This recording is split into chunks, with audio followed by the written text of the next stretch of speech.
Salut, bande d'abrutis. Bah oui, mais je pense que ce message est adressé aux abrutis, pas aux mecs intelligents comme moi, quoi. Alors, je voudrais dire que les abrutis sont ceux qui croient qu'ils ont tous les droits, que tout est permis. Pourquoi? Parce qu'ils ne croient à rien, à peine à eux-mêmes, comme une grosse machine dépourvue d'une pensée universelle, et qui pensent qu'ils sont une sorte de navire voguant sur les flots, ballottés, et qui s'en tireront alors que le capitaine est ligoté. Le capitaine, c'est l'âme. Vous comprenez, bande d'abrutis? Il y a une âme universelle qui est divisée en petits morceaux. Pourquoi est-ce qu'elle est divisée en petits morceaux, hein, comme dirait Coluche? Parce que, avec ses petits bras musclés, eh bien, l'âme, elle incorpore un corps qui est en train de naître, et alors, il attend, ou elle attend, ou cette partie attend, que le propriétaire, le cerveau, le bateau, reconnaisse son capitaine, bande d'abrutis.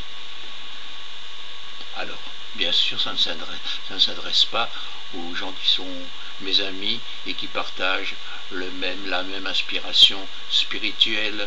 J'ai voulu un petit peu engueuler les gens, parce qu'il y a combien de milliards d'abrutis sur Terre, hein?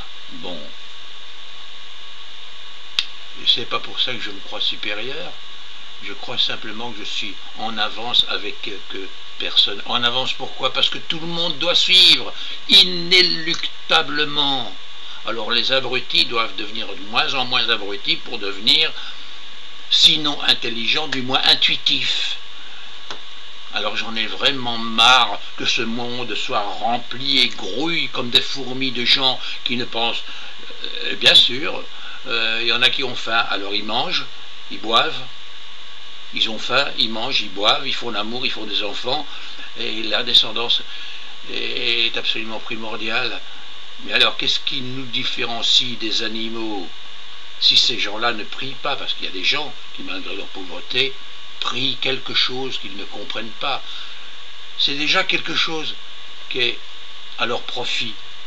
Parce que je viens de voir un documentaire, je vois souvent les documentaires sur les animaux, et je vois qu'ils vivent, ils se reproduisent, ils vivent. Il y en a même qui ne mangent pas de leur naissance à la copulation avec la femelle, qui ne mangent rien du tout, simplement pour pouvoir se reproduire. C'est simplement un cycle comme ça, qui va, qui vient, la vie, la vie, la vie. Bien sûr, je me dis à ce moment-là, la vie est formidable, mais l'être humain, quand même, il doit se hisser en dehors de ce niveau, de ce tas de purin. Enfin, quand je dis purin, je pourrais dire la fange dans laquelle nagent et se complaisent tous les reptiles, les vers de terre, enfin tout ce qui grouille. Nous sommes, j'espère, au-dessus de tout ça. Hein? Bande d'abrutis, essayez de réfléchir un petit peu, allez moins en discothèque, essayez de moins vous tracasser sur ce que vous allez devenir. Vous êtes déjà. Alors il suffit de continuer.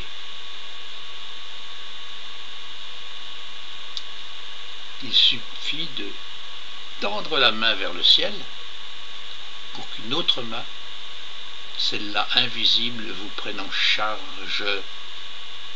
Ah, je salue mes amis qui ne sont pas des abrutis. Et je félicite mon intelligence, ou du moins mon intuition, parce que je ne crois pas que je sois hors norme, je n'ai pas une capacité intellectuelle, QI extraordinaire, mais j'ai de l'intuition, et cela m'a porté chance. Bisous aux abrutis et à tous mes amis qui n'en sont pas. Salut, au revoir.